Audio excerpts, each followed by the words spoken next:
Thank you.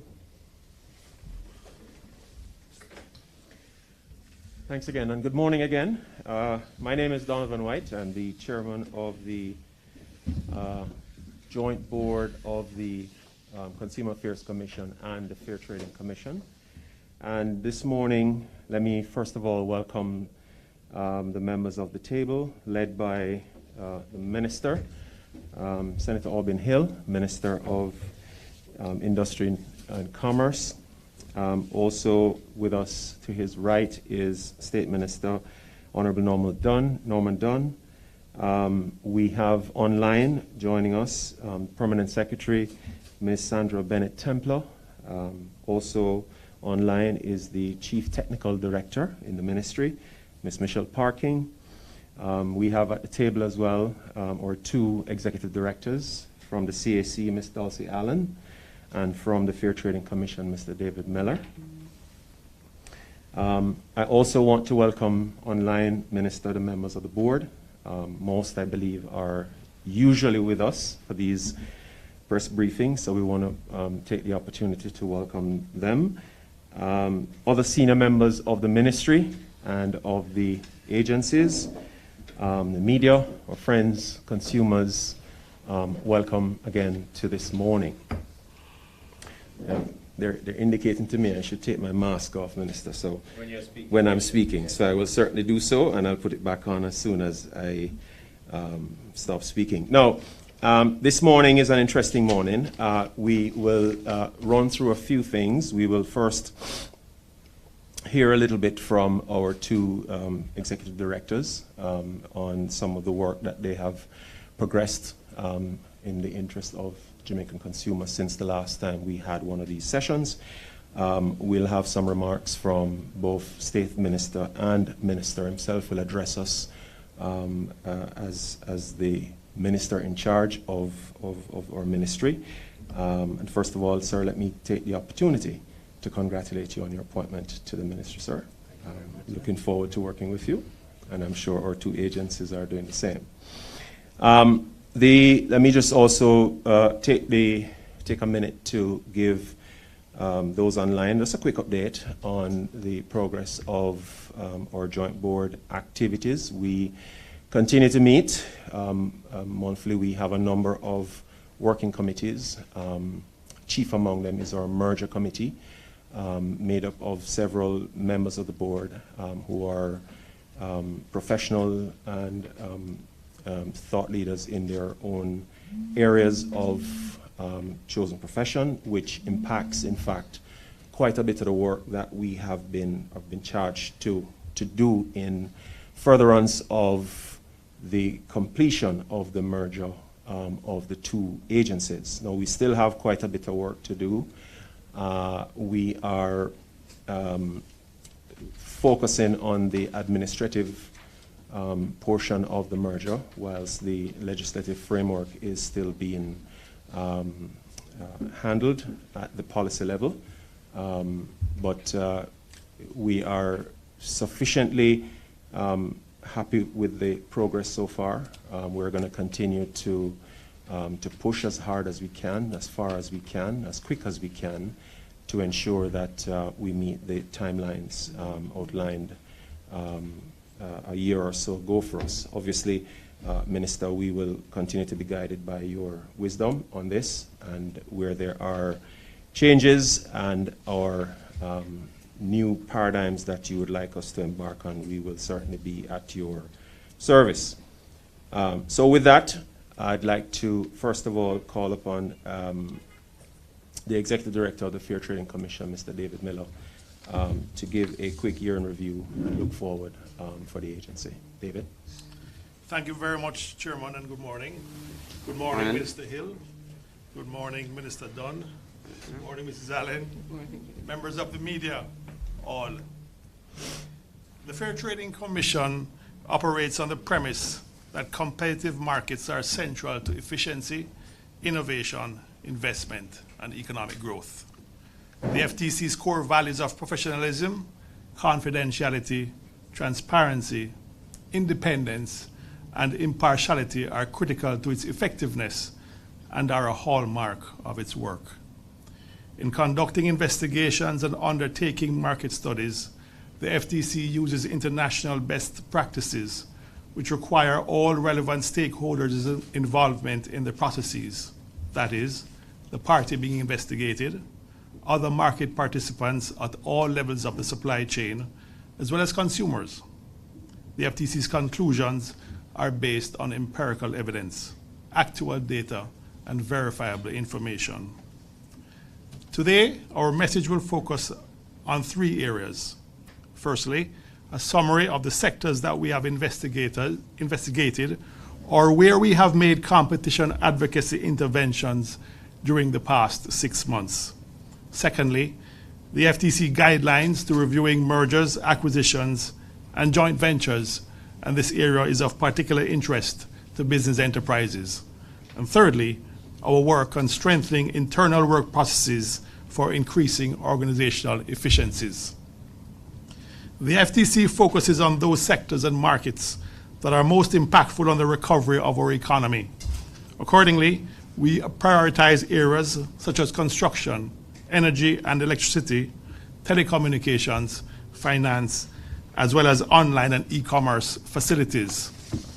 In keeping with our mandate and focus, this year we completed 4 merger investigations, one in the vehicles fleet management market, another in the market for insurance brokerage services. The third one was in the beverages market, and the fourth in the market for medical supplies. We also completed investigations into the abuse of dominant position by Supreme Ventures Limited, which includes an assessment of payouts by that company, and also an investigation into the market for online voucher platform services for lifestyle products and services sold in Jamaica. Concerning the latter investigation, merchants promote their products and services online through a platform owner. We concluded that the agreement between a particular platform owner and merchants contained exclusive provisions that were likely in breach of the Fair Competition Act. The FTC has been in discussion with the platform owner, and it is expected that a resolution will be arrived at in short order. Changes in the agreement will allow for other market participants to compete more effectively for merchants. In so doing, bring more choices and competitive prices to our consumers. During the past 6 months, we engaged in several competition advocacy initiatives. The notable ones were our work with the Ministry of Science, Energy and Technology on 2 areas relating to the petroleum sector and another issue in the energy sector. Our examination of the Electricity Act concluded that although there are no competition concerns with the Act itself, areas within the all-island electricity license granted to the Jamaica Public Service Company may raise competition concerns, and therefore we will be examining the license in the upcoming financial year. Concerning the telecommunications sector, we continued our work with the Spectrum Management Authority through a public consultation exercise regarding the implementation of a screening mechanism for assignment of mobile spectrum beyond a threshold level.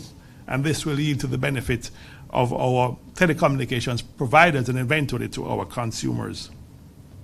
We also completed assessments of competitive concerns arising from the Electronic Transactions Act, the Land Surveyors Act, and we submitted a proposal to amend the Financial Services Commission Act to address information sharing between the FSC and the FTC.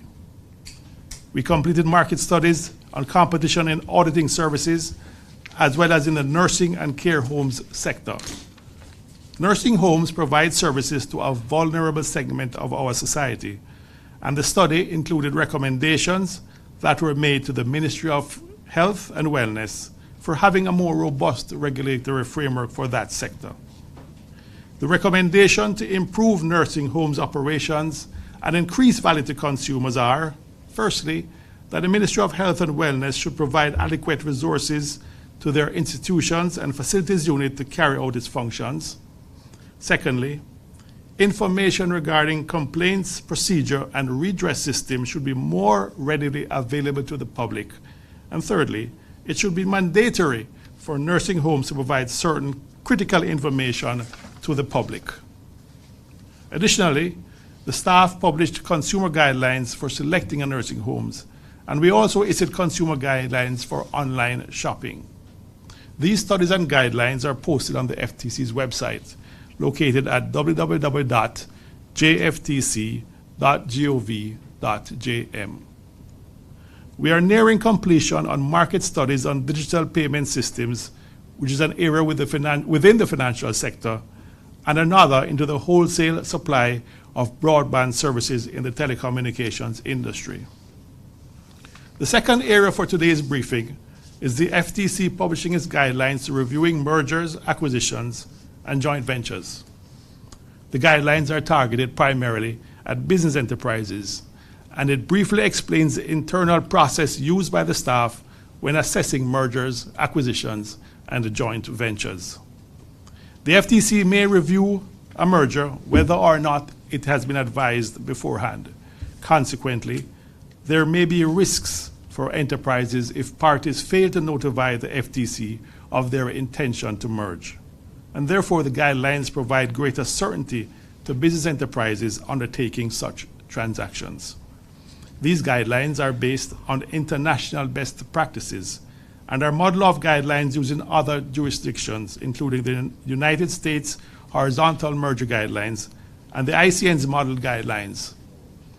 The guidelines will, 1, define the transactions that are examinable under the Fair Competition Act. The FTC has a responsibility to review merger activities and may investigate on its own initiative mergers that it has not been notified about. Secondly, the guidelines describe the internal process that we undertake, including the estimated time for completing the assessment. And thirdly, the guidelines describe the critical issues that are examined when the FTC conducts assessments. And these issues could include the relevant market. Will the merger likely substantially lessen competition? What efficiencies will the merger create for the market? And how does the market, the economy, and consumers benefit as a whole when 2 entities or 3 entities are merging? And again, the guidelines will be made available on our website. The third and last area being discussed today is our continuous work on strengthening internal processes. In the upcoming financial year, the FTC will be launching its new case administration document system, which is a customized electronic case and data document management system that includes an electronic library of cases, reports, presentations, and documents. It also improves the interface and communication channel between informants and the staff. We will continue to engage our staff in training and development to improve staff competencies in sectors of importance to Jamaica's economy, so that we are able to detect and address anti-competitive practices early, and also provide advice to regulators and policymakers on competition matters. In closing, I thank my staff for their continued dedication and commitment to improving Jamaica's competition culture and enforcing competition law in Jamaica. And I thank our parent ministry, the Ministry of Industry, Investment and Commerce, for its continuous support and in facilitating our work. Thank you and good morning. Thank you, David. And as you thanked your staff, and I listened to you go through the work that they've done, I also want to thank you for your continued stewardship of the Fair Trading Commission and the work that you continue to do. So thank you as well. So let us, we heard from the FTC. We now will take the update from Ms. Dulcie Allen for the Consumer Affairs Commission. Dulcie. Thank you very much, Chairman White. Minister, Senator the Honorable Auburn Hill, Minister of Industry, Investment and Commerce, Honorable Dr. Norman Dunn, State Minister in the Ministry of Industry, Investment and Commerce, other members of the Board of the Consumer Affairs Commission and the Fair Trading Commission, Mr. David Miller, the Executive Director of the Fair Trading Commission, our Permanent Secretary, Mrs. Fancia Bennett Templar, our CTD, Chief Technical Director, Ms. Michelle Parkins, other senior members of the ministry, colleagues, all members of the media. I am very, very pleased this morning just to share with you how the team at the Consumer Affairs Commission has been working to protect and to empower you, our consumers. Indeed, we are all consumers. In carrying out our mandate, we take a three-pronged approach. We do consumer education, we handle complaints, and we do market surveillance. So today, I'll be reporting to you what we have done since the financial year up to the end of January. We are aware that the consumers today are facing a lot of challenges, high prices, and it is just not a very good time for us as consumers. But we know that we are a resilient set of people, and we know that we will be able to maneuver and to handle these very challenging times, which is not just confined to Jamaica, but is a global phenomenon right now. And so we will see how best we can assist you consumers to navigate during these very challenging times. In terms of handling of complaints, year to date we have handled 1,431 complaints, and we have resolved 911. Now this is just about a 64% resolution rate. Compared to what was happening last year this time, we are basically along the same path in terms of numbers of complaints and also in terms of our resolution rate. But certainly we are assured that by the end of the financial year, our figures will look much, much better as we tie up some of those challenging cases that we have been handling throughout the year. In terms of our compensation to aggrieved consumers, we have collected, on behalf of all those persons who lodged complaint to us, $23.3 million year to date. And this includes the $7.6 million that we would have been awarded from the tribunal. So if you take out the $7.6 million, our compensation for this year to date is $15.7 million. Compared to what was happening last year at this time, we have seen significant improvement in terms of compensation to aggrieved consumers, because last year this time we were basically about $12 million in terms of compensation. So we have seen some improvement in that regard. In terms of our complaints, the top three categories remain basically electrical equipment and appliances. 29.18% of our complaints accounted for in this category. And utilities, 16.92%. Now, in recent times, we have seen some uptick in complaints as it relates to utility complaints. And the basic problem is really service delivery, in terms of telecoms, drop calls, broadband issues, the JPS and Water Commission, the problem with their billing, and just in terms of service delivery also. And other services 13.69%. In terms of the compensation, the top three categories, number one, again, is electrical equipment and appliances. And this continues throughout the years. The number one complaint is really in this area. And so we have $5.8 million that we have collected on behalf of aggrieved consumers. Motor vehicle and parts is next in line, $4.293 million, and furniture, $1.4 million. In terms of our outreach, we do consumer education, and we have seen almost a doubling of our direct outreach programs this year compared to last year. We are aware that there are challenges now that relates to COVID. We are not able to do face-to-face interactions as much as we are accustomed to. But for this year, we have directly impacted 24,258 through 285 activities.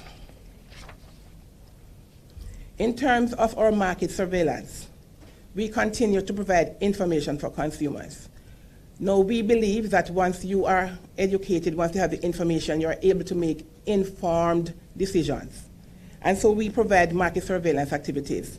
We have seen a 54% increase in terms of our surveillance of the market, the number of surveys that we have done during this year, because we have basically enhanced and broadened the type of survey that we do.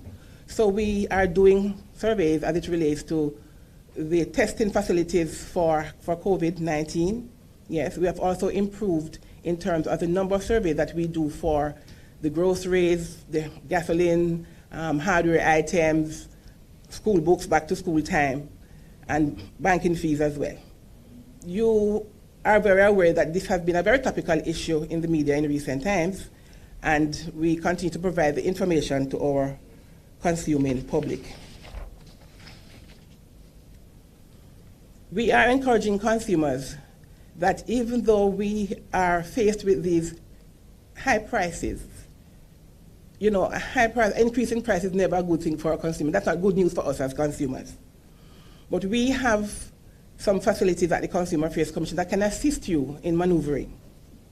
There is a booklet that we have online that is called Eating Right When Money Tight. We have put together some recipes to assist you to be able to have nutritious meals at the same time on a very limited budget. During these challenging times, we have to do more budgeting. We have to be more intentional in our spending. We have to ensure that we plan a little better in terms of what we will do, what we will buy, in terms of prioritizing. So we have to survive during these times, and that is the message I want to send across to all our consumers. We have to empower ourselves, we have to take a little more responsibility for our spending, and we have to ensure that we do what is best for us as consumers, and that we are vigilant, that we are discriminating, that we shop around. This is what we have to tell you now to assist you. And also we have an app that we have developed just for you. So we ask that you download the app. It is called CAC Jamaica app. It gives you information on consumer issues. It also gives you an opportunity to lodge a complaint. It also gives you the opportunity to compare prices in different supermarkets depending on where you are. So if you're in Kingston, for example, in Ligani area, and you want to know exactly what is it that which supermarket you can go to get the best prices of a particular package, then we ask that you go on our system, go on our price inquiry tool, and then you will put your basket of goods in and you will see exactly where you can go to get best prices. So we continue to provide the type of information for you to equip you so that you, as I said before, can make more informed choices. In terms of our work, we are in the process of developing a national consumer policy, and we're advanced with this now. It should be completed within the next 6 months or so. And this really is pulling together all the different agencies that have some component, some aspect of their mandate has to do with consumer protection. So we are streamlining, and so we can regularize to ensure that consumers are not confused as to where to go when they have a different type of challenge. So that is being done. And also the Microcredit Act is in force now, and we have been doing some sensitization program. The month of February saw the Consumer Affairs Commission focusing on financial literacy. So we're helping persons to do proper budgeting, how to manage your credit, if you have become delinquent in your payment, what you can do, that type of thing. That we have done through our Facebook Live activities and also face-to-face interaction with our consumers. So we are helping to provide you with information that you can utilize. I would just like to reiterate our commitment to you. Our commitment to you, the consuming public, is that we will provide timely and relevant information for you. We will be expeditious in the handling of our complaints once you make a report to us. And we'll also continue our market surveillance. We'll have more interactions with you, more town hall meetings, that type of thing, so that we can put together providers of goods and services as well as consumers, so we can have that type of conversation, that type of interaction, to see how best we can partner as we face, well, beyond now. I would just like to bring to your attention also that March 15 every year is World Consumer Rights Day. And so we are joining with the rest of the world The umbrella organization is Consumers International, with headquarters in London, and we have in excess of 240 members in 120 different countries. And this year, they have put together a theme, and the theme is Fair Digital Finance. Fair Digital Finance. But as usual at the Consumer Affairs Commission, we try to tweak the theme to deal with our realities here in Jamaica. And we thought of putting it a little more intimate, yes, because everywhere you go now, everything is online, everything is digital. And I know many of our consumers are facing challenges of how they can navigate, you know, especially our more vulnerable consumers. So we're going to be putting things together. And we have themed our World Consumer Rights Day as the CAC and U, Fair Digital Finance. We're going to be looking at the different aspects that affect us. Utilities are now being paid online. Everybody has to go online to pay utilities. So water, light, telecoms, we'll be looking at those areas. And we're also going to be looking at financing and accessing good credit. We're going to look at the pensions. I know a lot of persons, when you listen to the radio, a lot of persons complain about the pension. We're going to be having persons from that area to speak to us, from the NHT as well, the Credit Bureau, microcredit, which I spoke about earlier, and generally banking issues. So these are the areas we're going to be looking at for World Consumer Rights Day. And the main activity for that today will be a town hall type setting where we will be meeting with both consumers, regulators, providers, all. We're going to be in one room virtually to see how best we can handle this situation and assist consumers. So, as I said before, we are here for you at the Consumer Affairs Commission. We ask that you avail yourself of the information that we provide, avail yourself of the services we offer.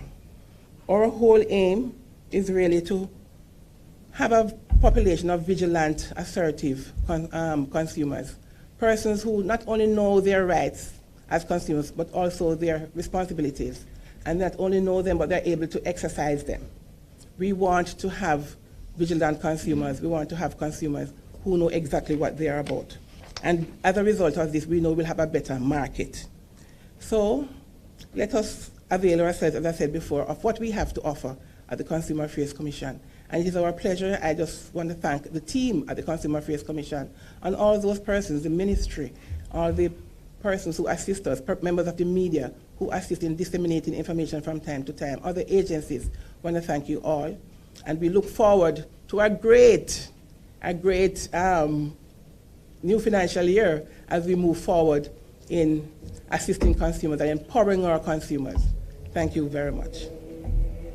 Thank you very much, Dulcie, as well. And like I did before with David, as much as you've thanked your staff, we'd like to also thank you for your continued diligence and service to the organization. There's one thing that you mentioned that I thought I would want to highlight, because as in your usual humbled self, you didn't emphasize the importance of the consumer compensation for aggrieved consumers. Year over year is actually a 95% increase from 12 million to 23.4 million. It's an outstanding achievement, and it is important that we identify these nuggets when they exist. I also want to encourage those online and of course all around us to look out for World Consumer Rights Day this year. The issue of digital finance has taken are about to open many new roads, I suspect, and all consumers should begin to avail themselves of as much information as they can get. So thanks again, Dulcie, for that update. Moving right along, I'd like to invite the State Minister in the Ministry of Industry, Investment and Commerce, Honorable Dr. Norman Dunn, to greet us with his remarks. Thank you very much. Good morning. Honorable Minister, Senator Robin Hill, Moderator, Board Chairman, CAC, FTC, Donovan White, CEO, CAC, Ms. Dulcie Allen, Permanent Secretary, Ministry of Industry, Investment and Commerce, Ms. Sancia Bennett Templar, our Executive Director, Fair Trading Commission, Mr. David Miller, our Chief Technical Director of MIIC, members of the media, board members of both CAC and FTC, good morning. The Consumer Affairs Commission, CAC, one of the agencies under this ministry that have taken a keen interest in, as it represents a composite of Jamaica's demographic at a personal level. I do not wish to be pedestrian about my remarks, but it is often forgotten that we are all consumers, regardless of the level or type of interactions we have in the marketplace.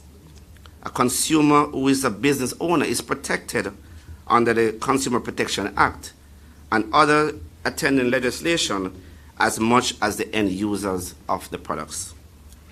This past 2.5 years, I've seen an increase in dynamism of the consumer from a paternalistic relationship with businesses and communities to one of accelerated demand on product design, application, and service quality.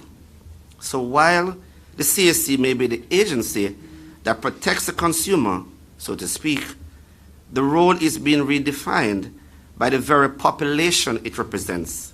For instance, the digital transformation of the retail business, which is pioneered by the banking industry, has made a quantum leap into the next decade in just only a matter of 3 years. So, in doing so, the CAC adopted new rules in relation to Microcredit Act and the Data Protection Act by extending beyond the routine of advocacy and complaints resolution. The CAC has contributed to some critical pieces of legislation which are fundamental to the Jamaican economy in the next phase of the technology revolution. So let me take this opportunity to congratulate the CAC team for their contribution to the Microcredit Act being named as an agency of complaints handling. The draft code of conduct is being reviewed by the Bank of Jamaica, which will then be disseminated to other interest groups for consultations. Yesterday, participation in the sensitization training offered by the BOJ, I understand it was very successful. So, as a member of Parliament for Southeast St. Mary and a representative of the people, I am actually aware that it's extremely challenging for many consumers to navigate the digital space for basic services like pension payments, banking services, housing benefits, and utility companies. It is a challenging time for many families in Jamaica, not only because of the issues relating to access of connectivity, but also to the issues of adjustment in earnings. The CAC has redoubled its effort in consumer education and also a robust sensitization mechanism along all social media platforms. This is an effort to assist consumers in making sound decisions when undertaking transactions. As Jamaica continues the economic recovery from the hit of the pandemic, the FTC recognizes the critical role it must play to ensure the competitive markets be the cornerstone of such recovery. The flip side of a crisis is opportunity. Businesses are forced to review their strategies and innovate to meet the needs of consumers who have become more demanding with their expectations. The combination of a raise in consumers' expectations, the need for survival on the part of business augurs well for a strong recovery. The work of the FTC is to focus on those sectors and markets that are most impactful on the recovery of the economy.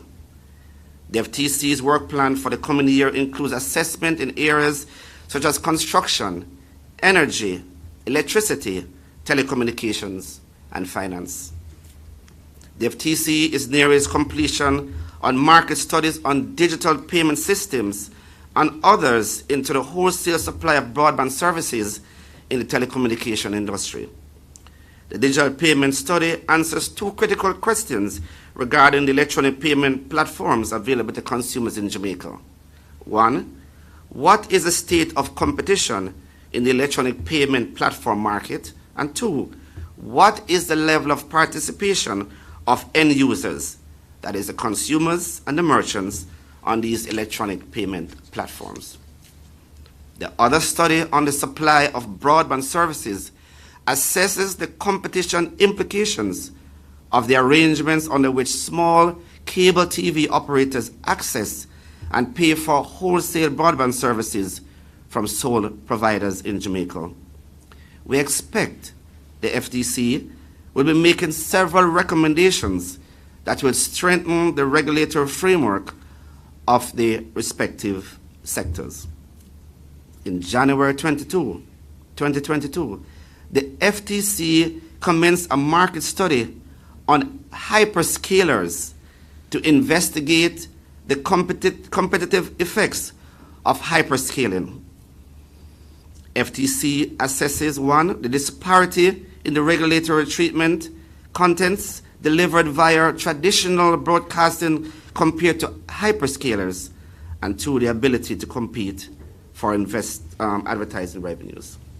I therefore encourage all consumers and businesses alike to avail yourself of the services provided by these two vital and critical agencies as we chart the course in making Jamaica the place of choice to live, work, raise your families, do business, and to retire happily.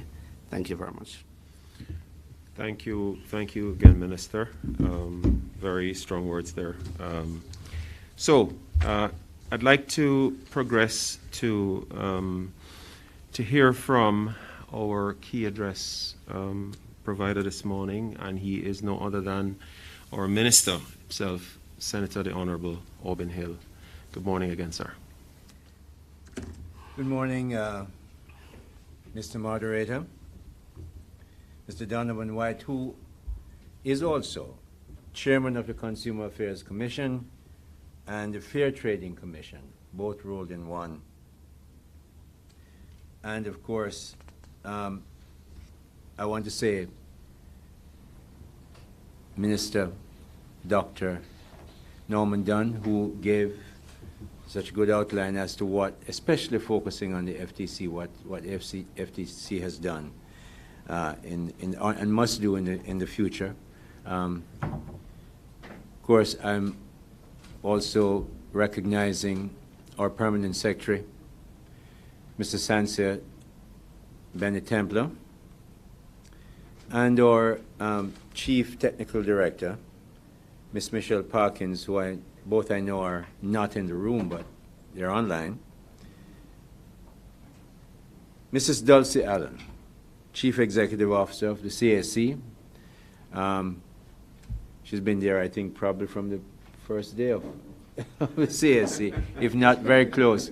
But Dulcie has a lot of experience in that area. Mr. David Miller, who we heard first, Executive Director of the FTC, members of the Ministry, CSC, board members of both the CSC and the FTC, and of course, ladies and gentlemen.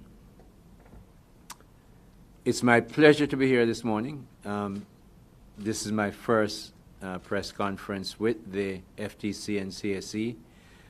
Good to be here, and it's at a time when the first thing I had to deal with was the issue of price that Ms. Dulcie mentioned will be right on our priority list. Bank prices, bank charges, prices to consumers. I had to look very early at the fact that, commodities have gone up significantly, inputs have gone up. I remember milk powder going up by 15%, hard dough bread by 22%, corned beef by over 50%, all those things that we eat, all the data I get from the CSC. So, they can't hold me. I just said, Dulcie, what I'm here. But really, it's really salutary. You have to think seriously about what's going on in the business, in our commerce, in our commercial activities, because it's really putting a lot of stress on people, and we have to look at ways to find that. So thank you, Mr. Moderator, who chairs both, as I said, of the CAC and FTC, and is responsible, as he mentioned, but I'm emphasizing, for the very urgent and swift merger of both. You have a timeline, and I hope you can beat the timeline, because clearly we want to make sure that we get the efficiencies out of the merger, and progress towards serving people in Jamaica. So we're looking forward to that. You have all heard reports from Ms. Dulcie Allen and Mr. Miller, the achievements due to date and for the fiscal year and their projections. I thank them both and their teams for the work that they have done and they continue to do. I have already shared with Mr. Miller and Mrs. Allen that the merger between the CAC and the FTC must be finalized in 6 months, and I just shared it with the chairman. We never had the privilege of talking on this before, but now it's out there in the public, so them are going to judge you, and them are going to judge me. So when you go public with things, you make yourself accountable, and that's what we're looking for, to make sure we are accountable for what we say we will do and what we must do in the ministry. If this ministry is committed to the ease of doing business, we must remove duplication and cut bureaucracy. I know that the two heads of the agencies, their boards and their teams, are committed to the process, and they will work fervently to ensure that this 6-month deadline is met. Our team at the ministry will monitor and will be available to support this process as needed. That's what we're here at the ministry to do, to make sure it's done.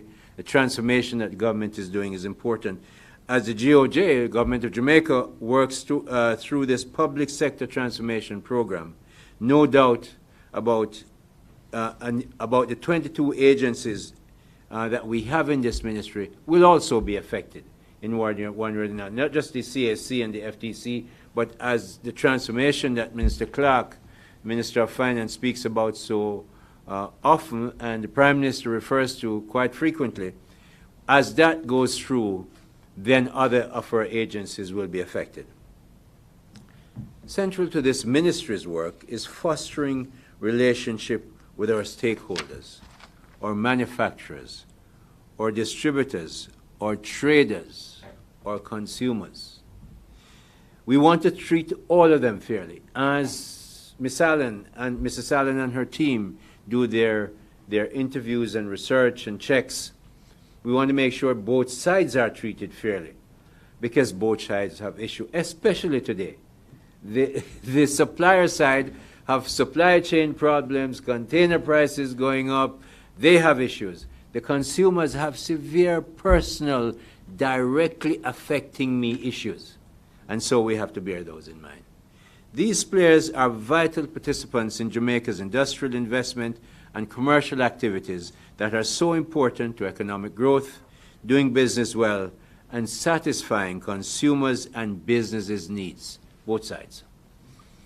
With a population of only about 3 million people and quite small per capita income, we need to retrain our focus on foreign markets to find markets for exports, and which we can encourage import much more. They can import much more from us. We must export. This is not in my speech, but I'm going to tell you this, because I keep telling everybody that I speak to since I come here. Jamaica has 3 million people, just under. Israel has about 9 million people, give or take a few. Singapore about the same amount. Singapore's size is smaller than St. Thomas, if I remember correctly. Israel is a small country in terms of geography. And frankly, they live in a very hostile environment, as their prime minister, when you meet him, will tell you. So Israel and Singapore could not get rich, and Singapore is amazingly rich, as is Israel. Singapore is 1 to 3 or 4 in the per capita income from the top. So if Qatar, because of oil prices, at the top, Singapore is probably at the 3 or 4. If Switzerland is number 2, maybe sometimes Singapore is number 1. So I'm saying these small countries, Israel and Singapore, are small. So they could not get rich selling to their 8 million people. And they have per capita income that is multiple times the size of ours. So we are not going to get rich as a country in Jamaica selling to only 3 million people with the kind of per capita income we have. We have to focus on exports. So we have to make sure we go out and find markets that will import from us. Many of our most successful local companies are those which have executed a targeted business strategy that includes exporting goods and services to other countries. You know them, I know them, and we need a lot more of them. Our businesses must be creative, innovative, and dynamic. Dynamic means when change happens, when something happens in China and lock down your container and supply chain gets tight and you can't collapse it easily, how do you innovate? What do you find? That's what our businesses must do, and that's what we must encourage them from the Ministry of Investment, of Industry, Investment and Commerce to do. We need to invest a lot more in research and development areas. Work with entities such as the Cannabis Licensing Authority, the Scientific Research Council, Jamaica National Agency for Accreditation, all in this ministry, and the laboratories at our premier universities, and determine which of our local produce can be exploited to create new products that can be consistently produced to increase our export earnings. For this to happen, traders will have to become manufacturers and exporters. Traders will have to become investors. When I spoke to the distributive trades a couple of weeks ago, I made that point to them. You have been very good traders. You have capital. I know that. I was a banker. I know many of them from banking. So they can't tell me that they don't have money. So many of them I know have money.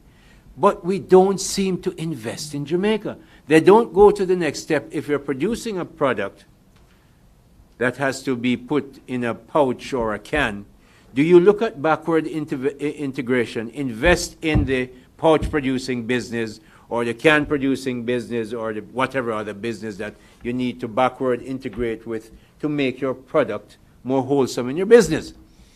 We don't necessarily have that approach. So the ministry wants to encourage more of that. Where it exists, encourage it more. The Jamaica Manufacturers Association doing a good job, but we want to put our weight behind that and say this is where you have to go. You can't just be a trader.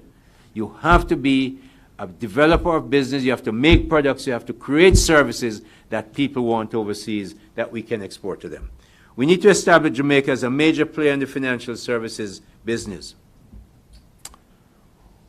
The Jamaica International Financial Services Authority, JISTV, under this ministry, Jamaica is seriously positioning itself to be a major player in the international financial services sector. JISTV focus is on ensuring that the country's industry is developed on par with established centers, that it maintains strict adherence to international regulations and standards globally.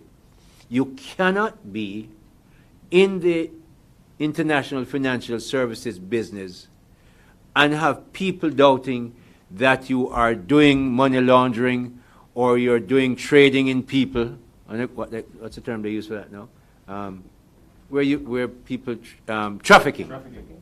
People trafficking, or drugs moving, or you're bringing in arms and making money out of it. That can't work.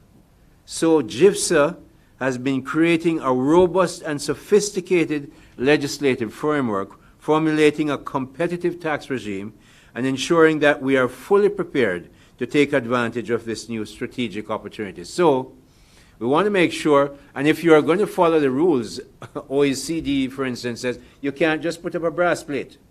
You have to have a business, you have to have people employed, you have to report how much they're manufacturing and adding value to the product in your country. You can't just do fly-by-night. So we are not going to do fly-by-night, but we're seriously going to fly properly and through JISTV, right, Doug? So we're going to fly because we cannot remain poor being so close to the largest market in the world, having one of the best legal systems that you have having a free currency exchange business that other countries don't have, and we have bright people who want to work. I mean, when you look at how our BPO sector has grown, with bright Jamaicans being trained, and they're doing well, so we know we can do it. Several bills, including the Trust Partnership Limited Act 2017, Partnership General Act 2017, and the International Corporate and Trust Services Providers Change of Name and Amendment Act 2021, have already been passed. I was involved in the 2021 bill. The Limited Liability Companies LLC bill is currently before Parliament. So we are taking the steps. We have two more pieces of legislation. The Limited Liabilities Companies Act is one of those two, and they're almost there. One is already in Parliament. Our nation is at a unique position to leverage brand Jamaica within the international companies registration industry, not only for entities doing business internationally, but also for international businesses doing business right here in Jamaica. In other words, we know the names around us. Many of those places, Jamaicans who run them.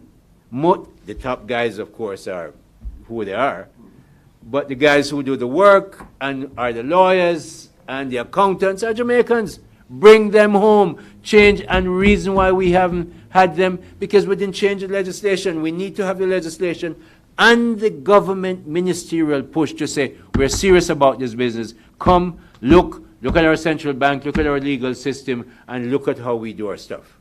And we don't have to invite them, because the OECD will blacklist you if you're not doing what is right. We know that. You have heard me speak before of foreign direct investments. This will help significantly, but our local businesses must invest more in this country for growth to be significant.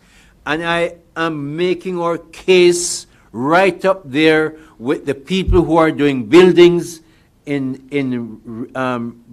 individual homes, buildings in commercial buildings, building roads. Yes, we're putting in our claim for investment. We want investors to invest in creating goods and services, agro-processing, legal services for the financial services industry. We have all of that. We have CMU, UTech, we have NCU with bright people doing IT services.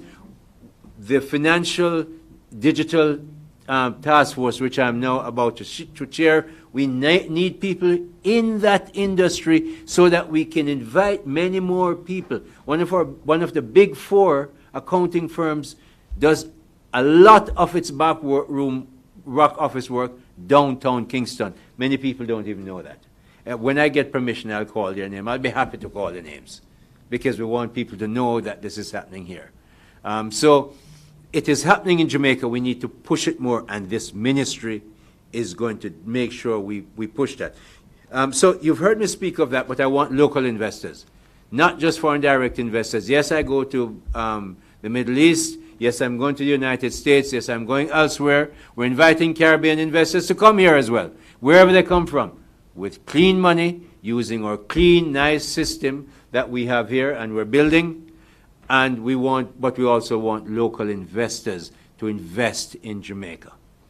Those businesses with significant capital have to and need to invest in this country in meaningful ways to help us advance. Growth requires a relentless pursuit of partnerships that can continue to build on the foundation of strong economic policies which the Andrew Holness administration has laid. No question.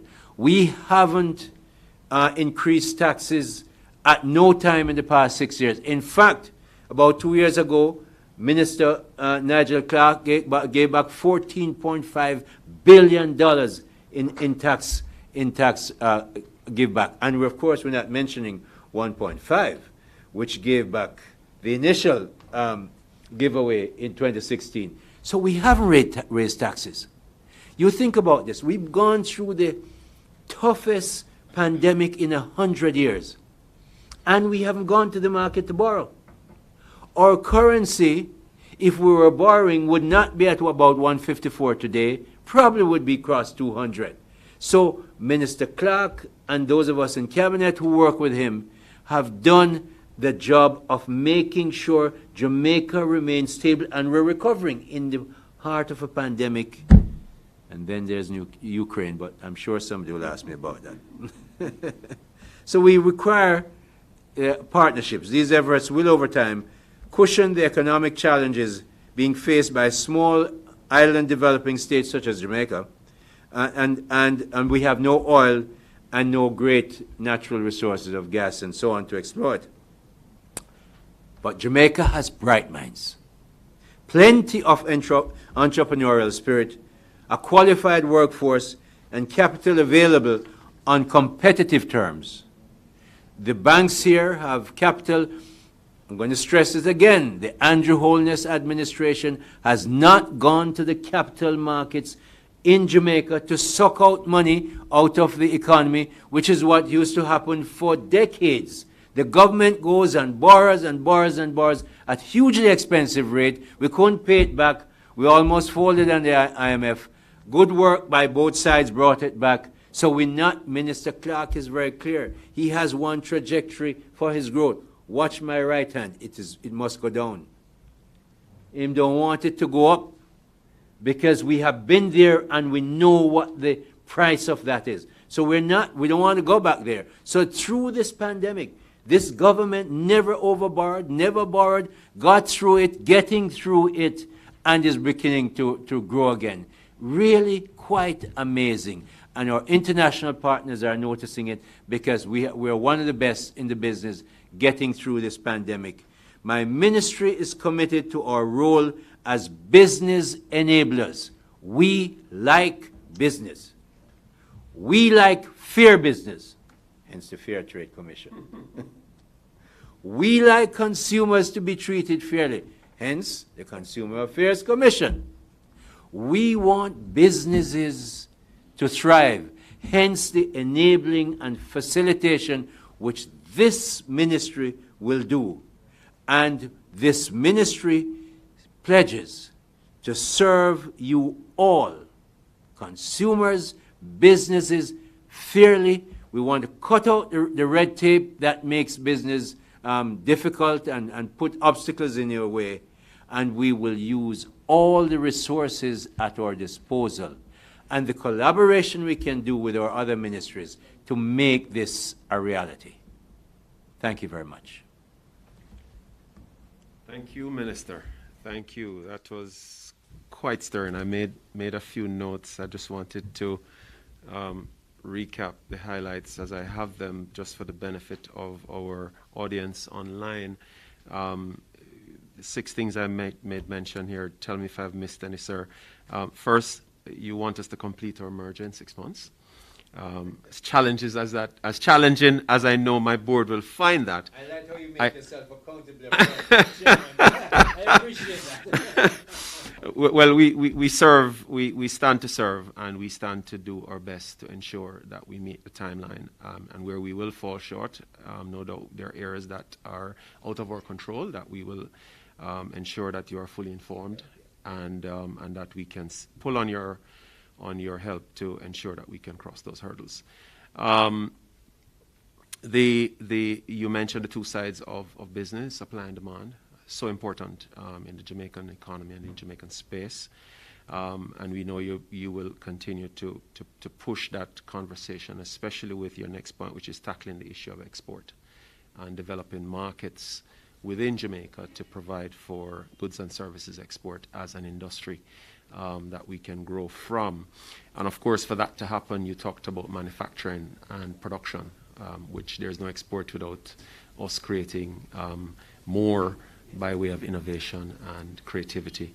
The financial services has a massive role to play in all of this, because if you're going to create new markets or new opportunities within market, the financial services have to come to play and have to avail capital at competitive rates for businesses to take advantage. And then the last point I noted was the issue of foreign direct investment, as well as local investors seizing the opportunity to invest in Jamaica in these areas. So, sir, those are strong 6 points that we've noted.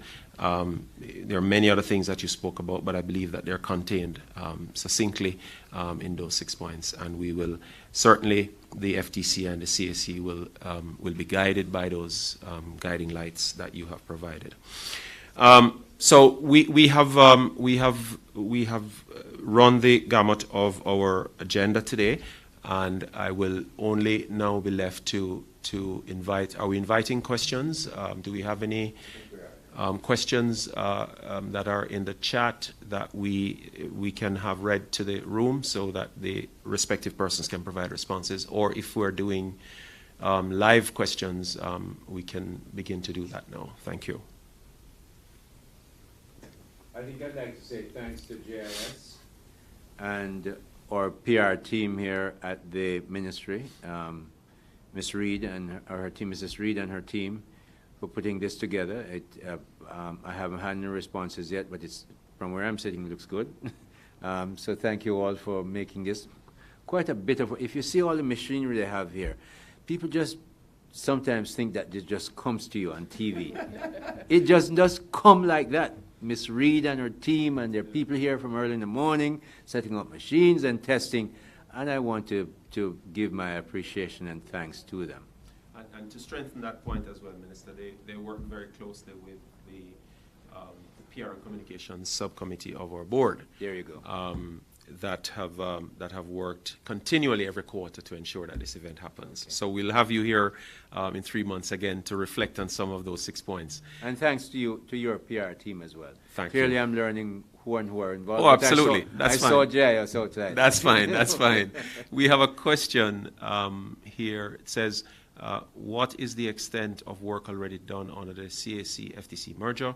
What engagements remain to be completed, and what will the administrative structure look like on completion of the overall exercise? I believe that was meant just for me. For you.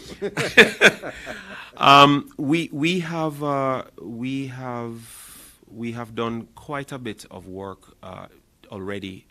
In fact, quite a bit of work was done ahead of this board by the transformation unit of government, and what the board has done is to take the recommendations in discussions with the TIU. We have made some further tweaks and adjustments with their assistance, and so we are the merger committee is locked on working through the administrative side of that merger now to bring the as they say, the back-end services that support both organizations together. We are slated, I believe, to move into a single outfit or single building by June, I believe, Ms. Dulcie, Mr. Miller, I think it's June, July? Looks like maybe further on, but if we're staying within 6 months, then we may have to work to pull that forward. And that may, as I say, there are some things that are out of our control because that will require some amount of procurement that we are going have to be guided by and have to go through the process of the government procurement, which can be time consuming. So, as I said, we are trying to finish the administrative side by managing the pieces of handling the staffing, assignment of roles, recreation of job descriptions. We have to deal with the issues of compensation analysis. We have to deal with the issues of budgeting from the perspective of gaining the efficiencies that the merger has sought to do. So there is still a significant amount, a significant body of work that is to be completed. The team is challenged to get to a place of one where the administrative side is concerned. The other side of the merger, which is even more difficult, of course, is the legislative framework. as you know, Minister, the person who asked the question, both the CAC and the FTC operate on two separate legislative framework, the Consumer Protection Act and the Fair Trading Act. Both have nuances that are similar, and both have nuances that are very different.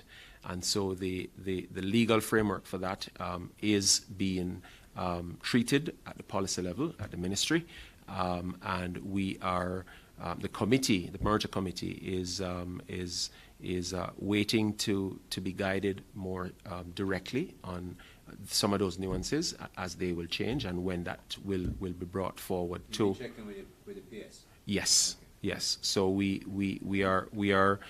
managing the two sides of this merger to be able to get to your marching orders of 6 months.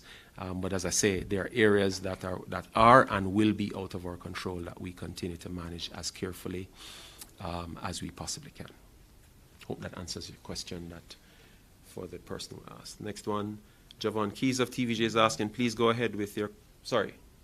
Oh, Javon Keys, please go ahead with your question, sir.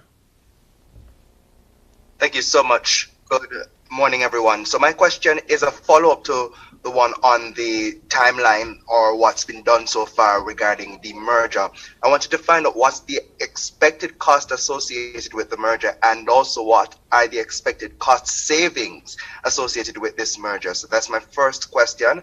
My second question will go to Ms. Allen, and this is surrounding possibly the expansion of surveillance by the CAC, looking at particularly there's this paradigm of online storefronts through social media. And I know it may be a little tricky to monitor those, but is the CAC looking to maybe expand its surveillance? Because we are getting lots of reports of persons being scammed through these online storefronts. So what do people need to look for? Is the CAC looking at zoning into those businesses?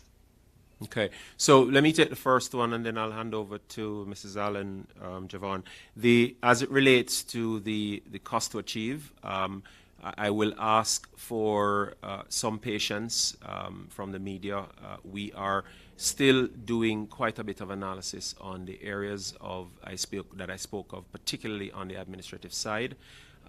We're still doing the analysis of those changes that will be made or has to be made for the merger to be effective, and that will come out in our budget adjustments, which are likely to affect or likely to become more condensed and that we're able to articulate them better, I believe, in our next press briefing, which will be a quarter from now. So I ask for some continued patience on the media for us to be able to provide that kind of detailed information. Mrs. Allen? Okay. We are aware that the landscape has changed significantly as it relates to commercial activities. And so a lot of persons are shopping online. Jamaica, like many other countries, we are a little lagging behind as it relates to the legislation as it relates to technology. But there are some legislation that are in place that we are working with. We continue to advise consumers as to how they can be a little more careful in shopping online. You know, do the necessary checks and don't just go online. We have had situations where a person go online to buy a motor vehicle and they would have paid over $1.5 million. There is no address, there is nothing at all, you know, and then the deal goes bad, and then we are now left with in resolving the issues. So the whole thing of jurisdiction and so on is an issue still we are working through, but we are encouraging consumers to arm yourself with information and do some planning before you actually do the onlines. Ensure that you have safe websites that you're dealing with. Ensure that you have information and check with your friends, you know. Share information so you can protect yourself. But we are actually working along with authorities as it relates to the legislation. Are there any other questions, comments?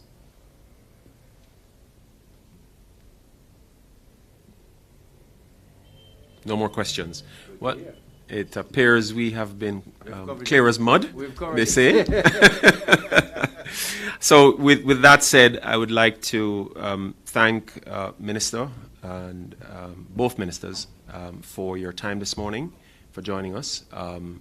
This has been another in the edition of Jamaica Consumer Talks, another effort by both the CAC, the FTC, working in collaboration with our parent ministry, Ministry of Industry, Investment and Commerce, to ensure that we not only provide detailed information or correct information as it relates to what's happening in our consumer and competition space, but also that we continue to communicate effectively, or as effectively as we possibly can. As I'm wrapping up, I'm hearing there's one last question, and this one is for Mrs. Allen.